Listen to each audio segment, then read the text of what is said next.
السلام عليكم.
Another minute and then we will start, inshallah.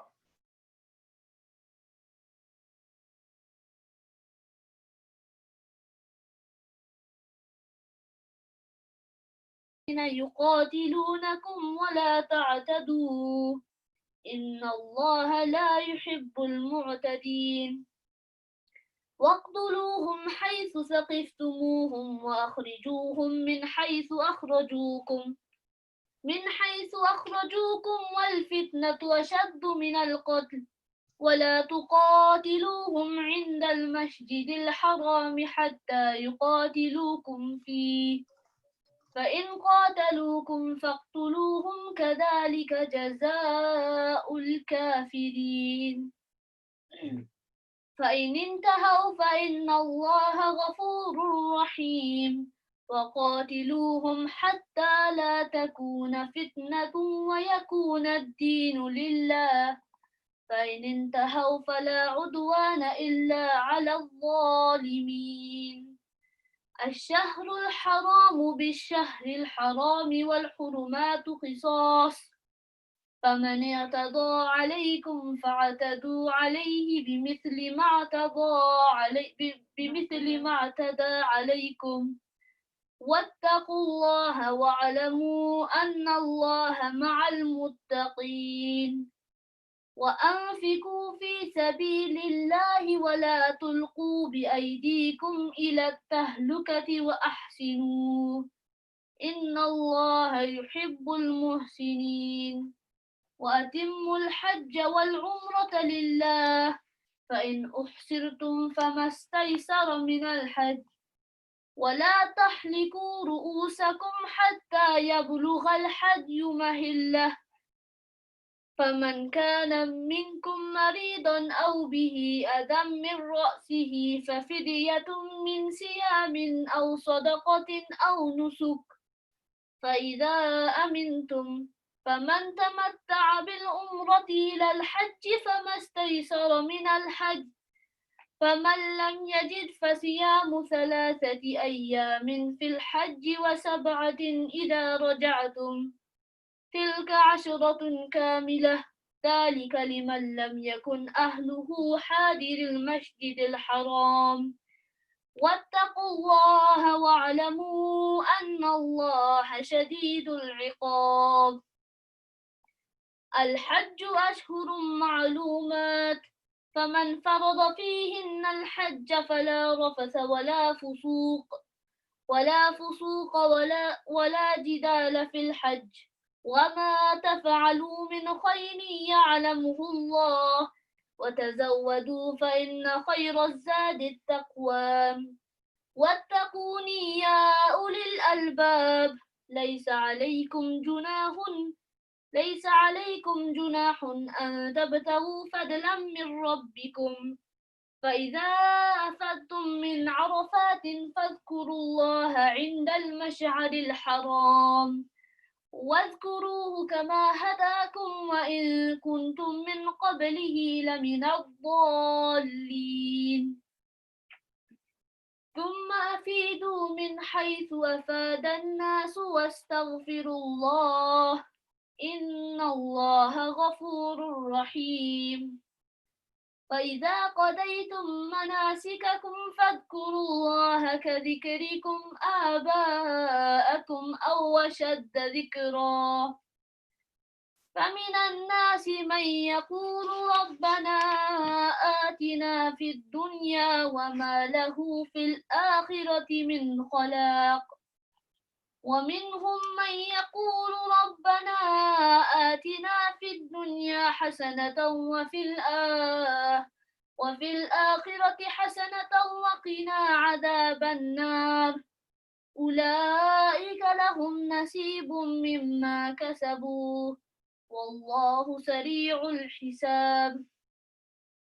واذكروا الله في أيام معدودات، فمن تعجل في يومين فلا إثم عليه، ومن تأخر فلا إثم عليه لمن اتقاه. واتقوا الله واعلموا أنكم إليه تحشرون. ومن الناس من يعجبك قوله في الحياة الدنيا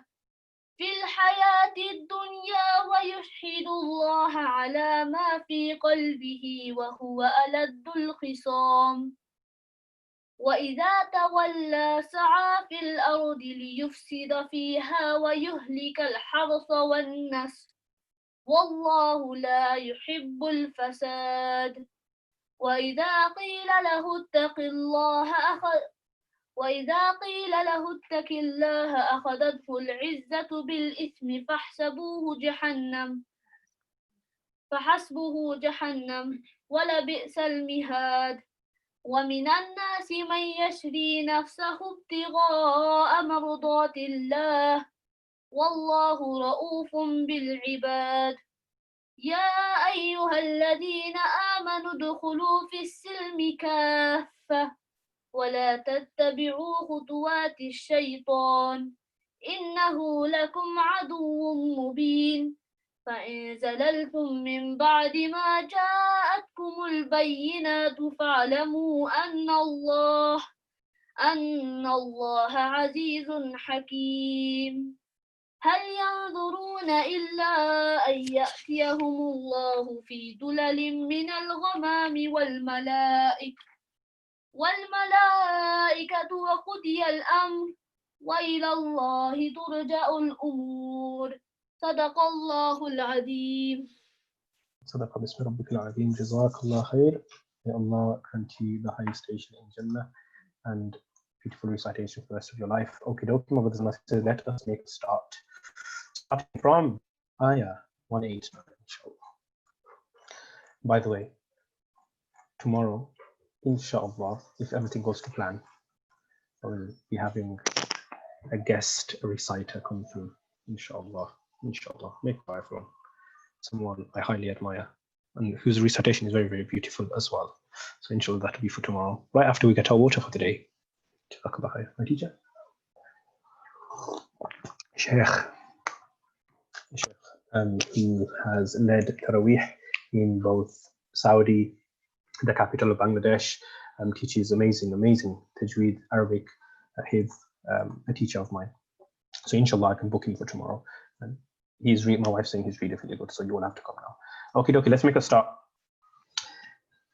189, inshallah al-Ali al-Aziz. Firstly, يسألونك عن الأهلة. They ask about the crescent moon. What is the crescent moon for? In Islam, we live on a lunar calendar, okay, as you are all more than aware, especially with the moon wars that happen at the beginning of every Ramadan. It all depends on the sighting of the moon, doesn't it? It depends on, has the moon been seen, has it not been seen? Thus, a lot of our religion, as far as starting cycles, starting months, starting many things in our religion, depends on the sighting of the moon. What are these things? For example, some scholars say when it comes to when a woman's been divorced and the time in which she spends not remarrying, she has to spend a certain amount of time not getting remarried. This is upon how many full moons go by. Another thing is it Ramadan yet or not? Another thing is it Eid yet or not? Okay, these depend on the sighting of the new moon, and thus we have our new months coming to the Islamic calendar. So when they would ask the Prophet ﷺ about the crescent moons, about the ahillah, the crescent moons, the Prophet ﷺ was told they show the times for appointed people. They show even the Hajj period, because Hajj depends on the sighting of the new moon as well.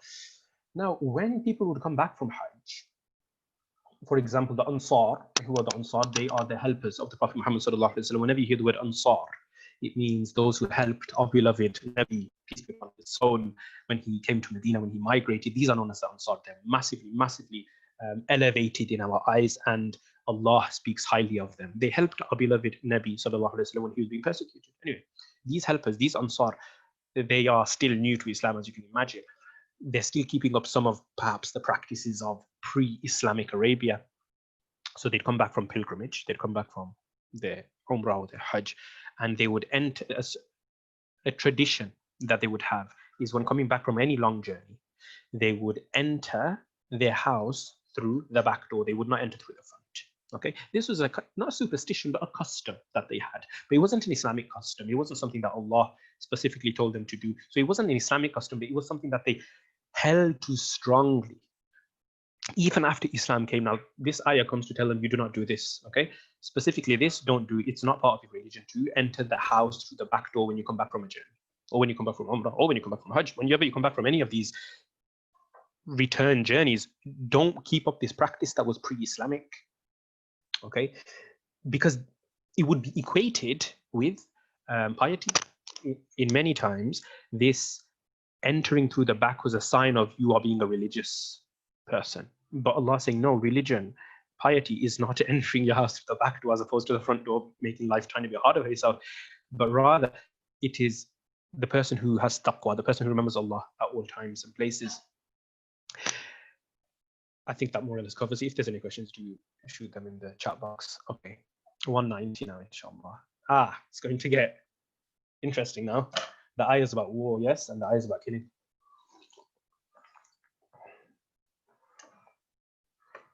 Islam doesn't tell you to kill, my brothers and my sisters. But Ahsan, it says it right here, kill. Yes, it does. But Islam doesn't tell you to kill. Okay? The 190, 191, potentially 192, 191 and 193 are used, and 194 are used against the Muslims all the time. 190, 191, 193 and 194, Surah Baqarah. Every single time you find a non-Muslim complaining about violence, barbarity, heedless killing, they refer to these ayahs and they'll quote them to you, and you'll be dumbfounded. You look at the translation, you think, what?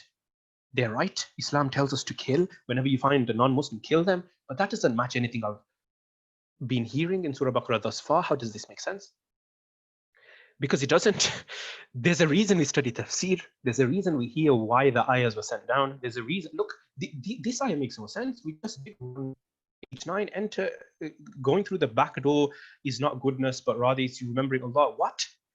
Ayahs don't make sense unless you look at the reason why they were revealed. This is the case with the following. You cannot just take the literal translation. This is why translations lack so much oftentimes, even though this is an amazing translation. And as far as translations go, this is one of the better ones. Translations are always having this massively lacking effect where you will not really know what the ayah means. Never. You'll never really know what the ayah means until you at least look a tiny bit into the tafsir. So why does Allah tell us to kill here? I'll tell you why. The Prophet sallallahu alaihi wasallam, after many years of being persecuted, flees Makkah, yes? Now he lives in Medina for 6 years of, alhamdulillah, a lot of peace. Battle of Badr goes by, other battles go by. But he stays in Medina peacefully from the Quraysh, living his life. Now he has a dream, okay? And I'm cutting a really long story short. This is all about the Treaty of Hudaybiyah. But essentially, Allah tells him, now is the time. Go for Umrah. Go back to your Makkah, go back to your homeland and perform the pilgrimage or perform the Umrah. So the Prophet ﷺ goes back, sorry, it's for Hajj. In fact, it wasn't even Umrah. It was for Hajj, one of the two.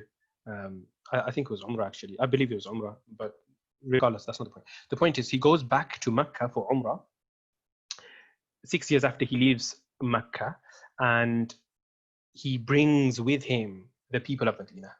Okay, he brings his companions, he brings with him the people of Medina, and they're going in peace. How do we know they're going in peace? They bring camels upon camels, they bring animals upon animals, they bring so many animals for sacrifice. Why do you bring animals for sacrifice when you go to perform pilgrimage? That's when you bring sacrificial animals. You're not going to fight. You're bringing so many animals with you. These are your livestock. These are your possessions.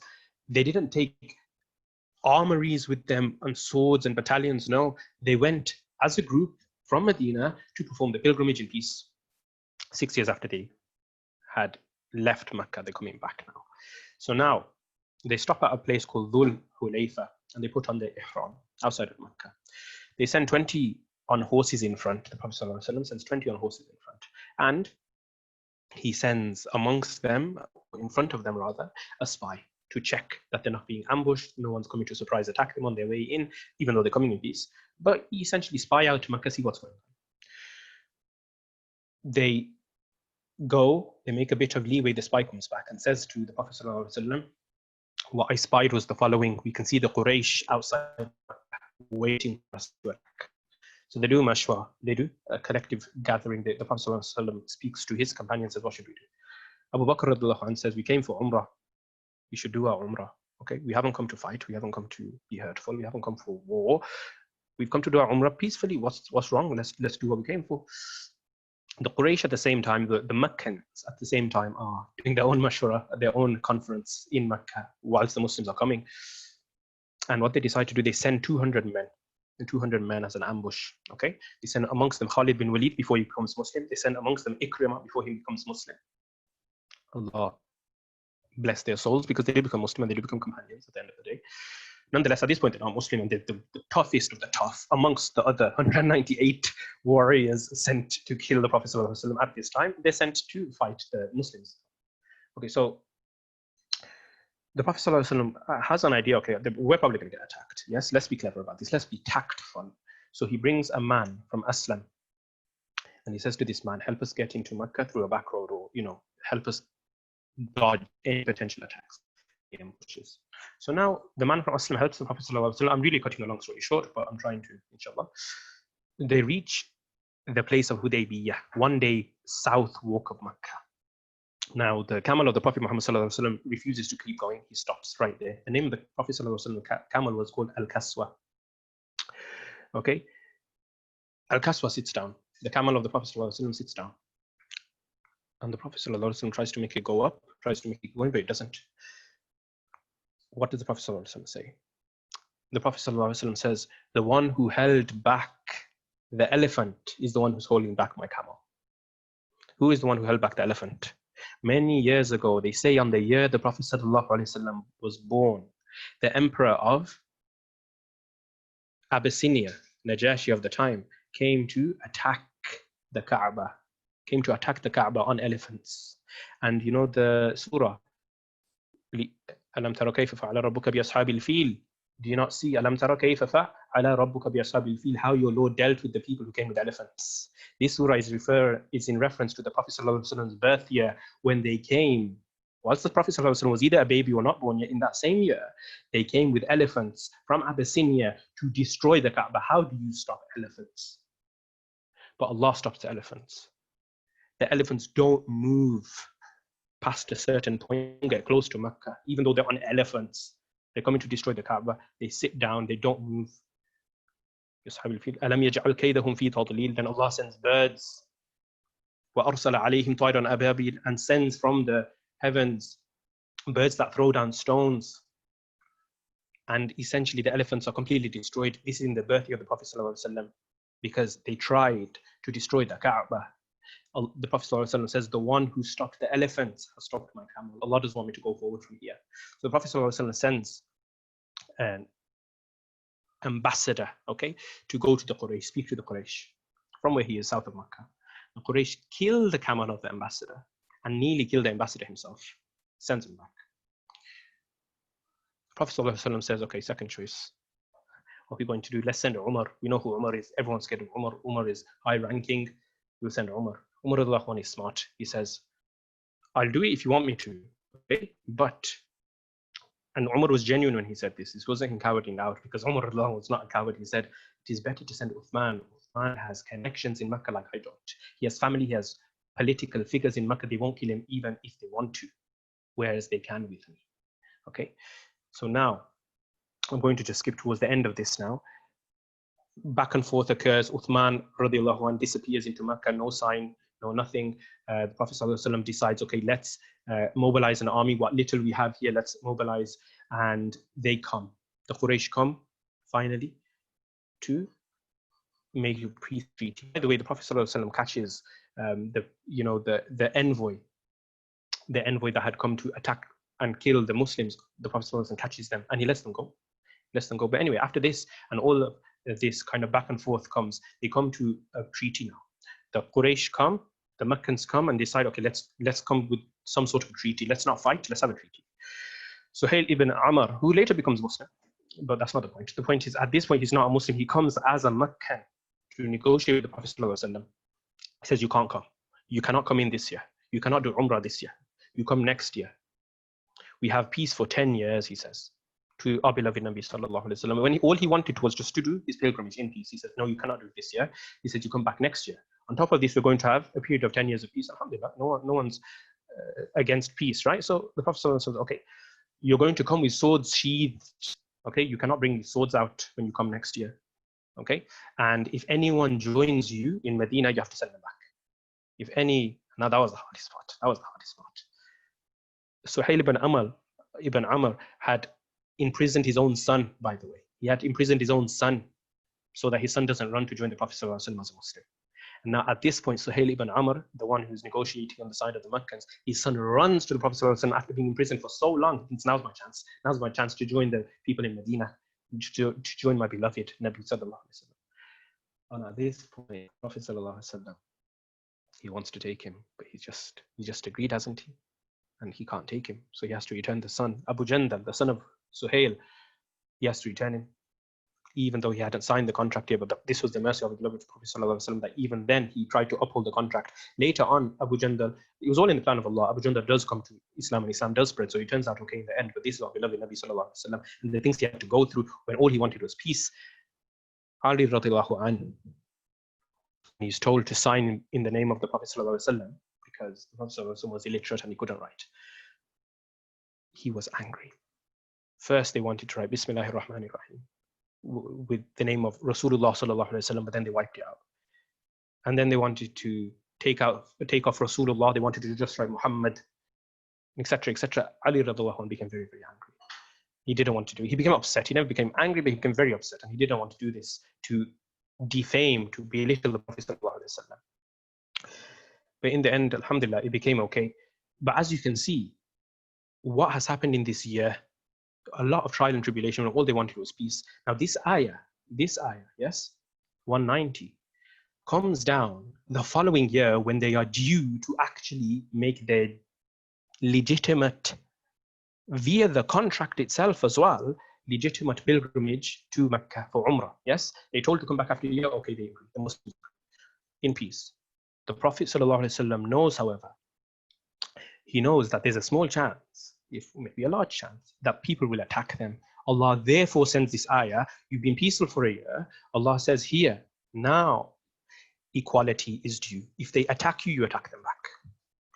Now does it make sense, my brothers and sisters? This ayah doesn't just tell you fight whoever walks down Broad Street. No, this is a specific context. After 1 year of peace in a contract itself, after many years of tribulation, Allah is telling them, you're going for Umrah itself.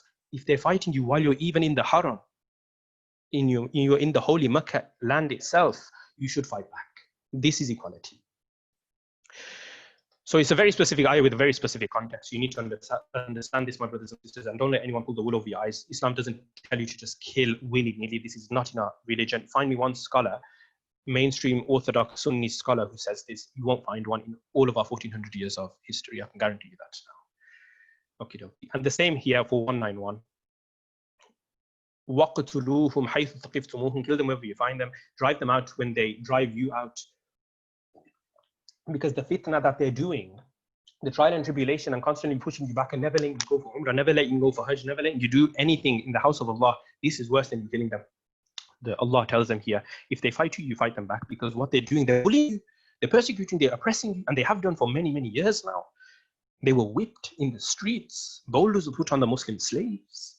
The Muslims had it tough, my brothers and my sisters. Now is the time Allah saying, okay, time for equality. If they try to hurt you, you hurt them. But you can be merciful. You can be merciful, of course you can, but the ones who are trying to kill you, there's a time and place for mercy. Now you should fight back. Now, people might say, okay, Ahsan, fine, no problem. But what about this? And where is it? وَالْفِتْنَةُ أَشَدُّ مِنَ الْقَتْلِ.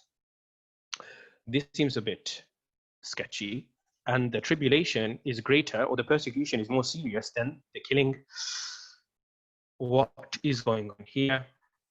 Essentially, and the answer is simple. You need to know Arabic linguistics, because when you just read a translation, it just sounds like you're told to just kill anyone. No. Alif lam that you can see on the fitna and the al-qat on the second line here can come to mean many things. It can mean the, which is an article, as you may remember from year 6 SPAG, spelling, punctuation and grammar. But no, it can also come as a determiner, your, and it can mean this. Okay. And long story short, this here, the al here, is very specific, meaning this killing, as in this killing specifically in this year that we're talking about, is for this persecution that they've specifically done to you. Does that make sense, my brothers and my sisters? It is not an all-encompassing the, it's a very specific the. To make a long linguistic argument short, I'm going to simplify it like that. But I hope that's more or less explain something that is a big issue. People, you know, when you go on these anti-Islamic websites, this is the first thing that will come up. This, along with the marriage of Aisha, along with how can Allah let bad things happen, these are the main 3 things you're going to hear your whole life, my brothers and sisters. And I promise you there's answers. You just have to find them. You just have to go through them. No problem. Let us move on anyway. 200. Oh, by the way, Inshallah, God willing, we are going to have Mufti Liaqat joining us, the Mufti Liaqat joining us to deliver a few ayahs to you. Instead of me, I won't be here. If I can get Mufti Liaqat, I'll have him delivering in a few days, inshallah. So pray that goes through as well. I really have a chock-a-block to line up for you, my brothers and my sisters, for the last few days. I don't know. Yes. Okay. On to ayah 200. فَإِذَا قَضَيْتُم مَنَاسِكَكُمْ فَاذْكُرُوا اللَّهَ كَذِكْرِكُمْ آبَاؤُكُمْ أَوْ أَشَدَّ ذِكْرًا. Okay. They, the Meccans, the Quraysh, even the Muslims at one point, when they would, not the Muslims particularly, this is mainly referring to those who were steeped in pre-Islamic tradition. After they would come to the plain of Arafah in the Hajj season, they would do something which was very, very, very Arabian for that time. They would talk about their father's war stories. They would talk about, my dad did this, my father, my grandfather, they did this these years ago in their life, they did these amazing things. And they would always talk about the amazing things that your father did and my father did and our ancestors did. They sit around the campfire and exchange stories of their forefathers. Allah tells them here, when you have done these parts of the Umrah, when you have done these parts of the Hajj, remember Allah as much as you're remembering your own fathers. There are those who pray. Now this is the second part. Instead of remembering their fathers, remembering stories of things that are not going to benefit, there are people who say instead, رَبَّنَا آتِنَا فِي الدُّنْيَا حَسَنَةً. That's coming next. There are people who say, رَبَّنَا آتِنَا فِي الدُّنْيَا وَمَا لَهُ فِي الْآخِرَةِ مِنْ خَلَاقٍ. There are people who ask for good in this world, but don't ask for anything of the akhirah. And these are going to be problematic people. What does this mean? My brothers and my sisters, you know, when you are in conversation with Allah, when you're in a sacred time, whether it's Hajj, whether it's Ramadan, whether it's the last 7 days of Ramadan, Allah is telling you, don't waste your time. Stop wasting your time. You can talk about your grandfather's stories the rest of the year. There's a time and place for everything. When you're in conversation with Allah, when you're in a blessed time, my brothers and my sisters, remember Allah. Don't let your mind wander to other things. Our time is wasted in Ramadan, I'm telling you now. Oftentimes we waste so much time in Ramadan, but this is Ramadan. How are we going to waste time when we have a few days left? You can watch movies the rest of your life. Don't. Your YouTube isn't going to go, your subscriber count isn't going to drop in the last 5 days. Calm down, behave yourself. Me too, my brothers and my sisters. Message to all of us, we need to stop wasting time when we have days left. Hajj is a matter of days. Ramadan is a matter of days. How many Ramadans do you have left? How many? You can't tell me and I can't tell you. Today could be the last day of Ramadan. Forget the last month. Who says we're getting to the end of the month? Who says we're getting to the 27th? You don't know how long you have. You're in conversation with Allah now. Use that time wisely. Allah says, don't just ask like the people used to ask of things in this world. Ask for the akhirah. Why? There were some Bedouins who used to come to the area of Arafah, the standing area, the main part of Hajj. They say, al-Hajj Arafah. The Hajj itself, there's a hadith on it, that the Hajj is made up of the Arafah. If you're not there for the Arafah, you haven't done the Hajj. That one little period of time in the Hajj makes the whole Hajj is massive. They go to the plain of Arafah, and they talk about, Allah, please give us a rainy year where we can grow lots of crops, give us lots of wealth, Ya Allah, give us good children this year. Fine, no problem. But Allah is saying, where is their asking of the akhirah? Why are they just asking for money and wealth and things in this world? Why are they not asking for the akhirah? This is a problem, my brothers and my sisters, that we have even today. You're trying to tell me this isn't an eternal book. Today we still have the same problem.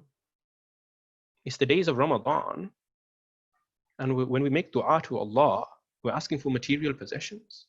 We're asking for ease in this world. Okay, you can ask for ease in this world, but ask for the akhirah. Allah will give you. Allah's going to give you what you ask for. So ask in abundance for the next world, my brothers and my sisters. Therefore, Allah reveals this verse and these words. You see, we don't want to make our du'as dunyawi centric.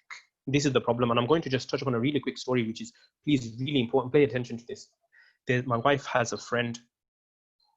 I'm not going to name any names, of course, but this friend wants to join an Islamic course, yes, coming September. But they come from a family which is very dunyawi centric, I suppose you could say. Everything is kind of, are you going to get a good job? Are you going to make a lot of money? You get the idea. Now she wants to join, her friend wants to join this Islamic course, but the father is against it, completely against it, saying, how are you going to get money from this? Where are you going to get a strong income from then? My brothers and my sisters, imagine us having to go through life with such little support in our deen. That would not be easy if it happened to me, and it would not be easy to happen to you, but it's happening to people around us. Why? Because unfortunately, may Allah help her, may Allah make it easy for her. Ameen, please make dua for her. Her parents are, or at least one of her parents, is very dunyawi orientated. Very dunya orientated. And for instances like that, it's very difficult for people like that. We have it easy, my brothers and my sisters. We want to study Islam, we can. Now, when we're turning to our Allah, how are we going to be the ones who are caring about nothing but the dunya? When there are people out there who can't study or find it very difficult to study when their parents are literally walking out of the room because they're not happy with them studying more Islam. Our Islam is easy, my brothers and my sisters. We have it easy. We get to pray easily. Our parents have been good to us. When you turn to your Allah, ask for the akhirah, my brothers and my sisters. Ask for all that is good. 201, inshallah. And now Allah says a very beautiful thing. وَمِنْهُمْ مَنْ يَقُولُ رَبَّنَا آتِنَا فِي الدُّنْيَا حَسَنَةً وَفِي الْآخِرَةِ حَسَنَةً وَقِنَا عَذَابَ النَّارِ. But on the other hand, others say, "Oh my Lord, oh my Rabb." What is a Rabb? The one who has raised you from nothing. This is a Rabb. The one who has nurtured you from nothingness. This is a Rabb. Oh my Rabb. آتِنَا فِي الدُّنْيَا حَسَنَةً. Give us in this world hasana. What is hasana? We're going to come to it. وَفِي الْآخِرَةِ حَسَنَةً. See, Allah doesn't say don't ask for goodness in this world. First, He starts off with dunya, which is this world. وَفِي الْآخِرَةِ حَسَنَةً. And in the akhirah, hasana. وَقِنَا عَذَابَ النَّارِ. And save us from the torment of the hellfire. What is hasana? Hasana means all that which is good. It's an inclusive term, means everything good. It's very broad and encompassing. You know, when you ask people for things, they can only give you one or two things. Yes, they're human. Allah can give you everything. Allah can give you the world and all it contains, my brothers and my sisters. You're asking for everything. When you ask Allah, ask Him for a lot. Allah loves to give. And the point for us in 2020 is the following that I personally like to take. This is my own personal opinion, but I do think a lot of you will agree with me. When we talk about Arabic words like Jazakallah khair or Hasana or anything, we should explain what we mean so that other person on the receiving end understands and it's not just an arbitrary, meaningless term to them. What do I mean? You might often say Jazakallah khair, for example. It's good to say that. What does it mean? Jaza. May Allah, Jaza means reward. Ka, you, Allah, Allah, khair, goodness. May Allah reward you with goodness. You should put it all together in Arabic. But how many people really know that or think about that when they say it? Think about that when they hear it. Oftentimes it becomes something that we call in linguistics a perfunctory act. Meaningless, like hello, good morning, are you okay? Yes, I am, bye-bye. You just use it because it's the words just have to fit the silence. This is called perfunctory actions or perfunctory greetings. Oftentimes we say Jazakallah khair, like a little thank you. But really, it's much deeper than that, my brothers and my sisters. It means something so beautiful. So I personally, what I like to do, I like to, not always, but a lot of the time, say it in English. You know the beautiful meaning now in English. Imagine someone says to you after you help them out, you do something small for them, they say to you, may Allah reward you with good. May Allah reward you with goodness. Wouldn't that have such a stronger effect than if they just said to you, JZK? Or, you get the idea, my brothers and my sisters. If you know what it means, and the Arabic is beautiful, the other person might not. Say it to them in the most beautiful way you can. Say it to them in English. Then sometimes say Jazakallah khair, sure, but spread English too, because the beauty should be understood by everyone. And that's just something I'd like to, a little personal thing I want people to maybe consider as well. And we'll probably finish with ayah. Let's go for 204. This is the last few nights, and I have a lot of notes, you see. Bismillah. وَمِنَ النَّاسِ مَنْ يُعْجِبُكَ قَوْلُهُ فِي الْحَيَاةِ الدُّنْيَا وَيُرْشِدُ اللَّهَ عَلَى مَا فِي قَلْبِهِ وَهُوَ أَلَدُّ الْخِصَامِ. There are some people who you're going to love in this world, my brothers and my sisters. You're going to see them, you're going to think, wow, this person's amazing. And I'm not talking about the opposite gender. I'm not talking about for marriage or spousal.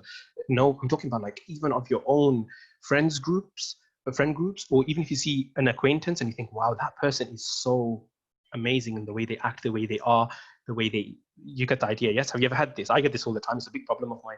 I only see the best in people, sometimes a bit too much. And this can be massively negative. Why? The Prophet ﷺ, this is why this ayah comes down. The Prophet ﷺ meets a man who says, I want to become Muslim, so and so. He shows the Prophet ﷺ really beautiful characteristics. The Prophet ﷺ praises him, says he's amazing. Then he goes off and he commits crimes in open public. He does horrible things. He burns crops down, etc., etc. Allah, knowing this, says this ayah to the Prophet ﷺ, or sends this ayah, reveals this ayah to the Prophet ﷺ. You don't know what's in their heart. They might be your opponent, but just because you see goodness in someone, don't always let yourself be blinded towards love. And this is a really nuanced message. We have to always assume the best in people. Husnul dhan. Yes, you assume the best in people, but don't fall in love with everyone. So when they hurt you, and they will, naturally, part of being a human is that you're going to get hurt by people who don't always live up to what you expected. When that happens, you're not hurt. The Prophet ﷺ, you can imagine, he just praised someone, extolled someone, said this person's so good and amazing, or even thought it, and then they end up doing these heinous crimes. Don't let that be us, my brothers and my sisters. This ayah came down as a message for all of mankind. Whenever you meet someone that you think is, wow, they're amazing and spectacular, don't have these high expectations just yet. Don't ever really highly expect something from anyone, because people, it's natural that people won't always be able to live up to your expectations. But particularly when you feel like, you know what, this person can do no wrong, you know you're in bad territory. You know you're treading on shaky ground, okay? So always think good of people, always make excuses for people, but don't ever fall in love with whoever you meet and think they're amazing. So it's nuanced. I don't mean it in a negative way, but I mean it in a balanced way. I hope I've expressed that clearly enough. The Prophet ﷺ says in the Sahih narration, the sign of a hypocrite is 3. Whenever they speak, they tell a lie. Whenever they make a promise, they break it. Think about us, my brothers and my sisters. Whenever you argue with them, they are the most quarrelsome. They'll always have a retort. They'll always have something to say back. My brothers and my sisters, when we go into an argument, do we go into an argument to hear the other side, or do we listen to respond? Do we listen to hear, or do we listen to reply? Are we the quarrelsome ones? Because it's a sign of a hypocrite, from the Prophet ﷺ's words himself. The Prophet Muhammad ﷺ, so the 3 things, by the way, I'll repeat because we have a question. Sign of a hypocrite is 3. When they speak, they tell a lie. When they make a promise, they break that promise. Whenever you argue with them, they're super argumentative, they're highly quarrelsome. Okay? I want to share a hadith with you from Aisha radiallahu anha, who narrates that the Prophet ﷺ said in Bukhari, the most hated person to Allah is the person who is alad. Remember this word, alad, and qasim, meaning the most argumentative. If you find yourself always arguing with people, my brothers and my sisters, I beg you, take a step back. I beg you, just leave that group and go, and just find your peace. And when you have things to benefit them, you speak to them again. But if you find you're getting sucked into arguments and arguments and arguments, get away from these friends of yours. You're not helping yourself, forget them. You're making your own life harder. Stop arguing with people. Just the scholars say, for scholars amongst each other is makruh. Let's say we're talking about Islam. I think you should hold your hands here. You think you should hold your hand there. Okay, we understand there's hadith on both sides, no problem. They say the scholars debating all the time is makruh, is something that's not a good, is disliked. But for the lay person, for the average Muslim to do it, it's haram. Some scholars have said this, my brothers and my sisters, and it's a beautiful thing. I'm not saying you have to take this opinion. I'm saying listen to the opinion. There's words of wisdom there. Stop arguing with people all the time. You're not benefiting anyone. You learn so much more when you're just having a genuine, loving dialogue with the other person. But if you're frowning, if you know you're angry, if you know you're upset, don't talk. Just leave and come back. They say Ahmad bin Hanbal, when he passed away, when Ahmad bin Hanbal, Imam Ahmad bin Hanbal passed away, his wife was sobbing. Sorry, I've got it wrong. When Ahmad bin Hanbal's wife passed away, this is the correct version. When Ahmad bin Hanbal's wife passed away, they say he was sobbing. He was in tears. Why? They said to him, "Oh Sheikh, why are you crying like this?" He says, whenever we used to get upset, whenever we would get angry and about to argue, we would leave the room and we would only come back when our tempers had come down and we could have a genuine discussion. I loved her for that. Imam Ahmad bin Hanbal himself. The scholars, my brothers and my sisters, they know when it's the time to have a discussion and they know when it's time to walk away. Don't argue. By the way, remember the word alad, we're coming to this. Shall we do it? Okay. I'm going to have to leave that for tomorrow. Okay. I don't want to keep this super long, so I'm going to finish now. 2:10. Oh, and make sure you all come tomorrow. You're going to hear my tajweed teacher reciting. Inshallah, he makes it. Inshallah, I'm really excited to hear him recite. I hope you all. He's not online. He's like hidden away in Bangladesh. My wife's saying, "Oh, he's so good." He is. He's amazing. Inshallah, please, 12 o'clock. Inshallah, he's there and you're there. So I'm excited. 2:10, inshallah. هل ينظرون إلا أن يأتيهم الله في ظلل من الغمام والملائكة وقضي الأمر وإلى الله ترجع الأمور. Abdullah Asif, let them know on Discord that I'm going to be a bit late for the class. Okay, so for everyone else, what is this ayah talking about? Allah is saying there are some people who they want to see Allah. They're waiting for Allah to show himself. They're waiting for the angels to come and show themselves. They want everything to be visible, black and white, and then they'll accept Islam. And oftentimes you might have thought similar things as well. That, oh, I wish I could just get more clear signs. I wish clarity. I wish I could see something that was, then there's no doubt about it. Islam is the haqq. Of course, it's natural to kind of want more signs sometimes, but be careful of how much proof you're demanding, my brothers and my sisters. This world is a test. And wallahi, if Allah showed himself, if the angels show themselves, if you want anything that this ayah and the people of this ayah wanted, no one on this earth would reject Islam. No one on the face of this earth would say Allah doesn't exist if it was to become visible. If the signs were that clear, if it was literally right there, there is no test anymore. And if there's no test anymore, there's no point of this dunya. What is the point of this dunya except for you to be tested? Therefore, Allah deliberately gives you a little bit of a gap where you need faith. You cannot wait for Allah and the angels to come down, because then this little gap of faith that you need becomes nothingness, because it's right in front of your eyes. And you know what happens the day it becomes right in front of your eyes? Or I should say rather, when all the signs come, you know what happens on that day? That's the day that the judgment begins.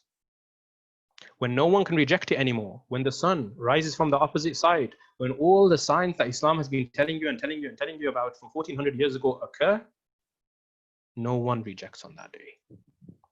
And that's the day you can't turn back. My brothers and my sisters, the limit to how much proof you need to know, my brothers and my sisters, this world was designed as a test. And therefore, you have to have that little gap at times.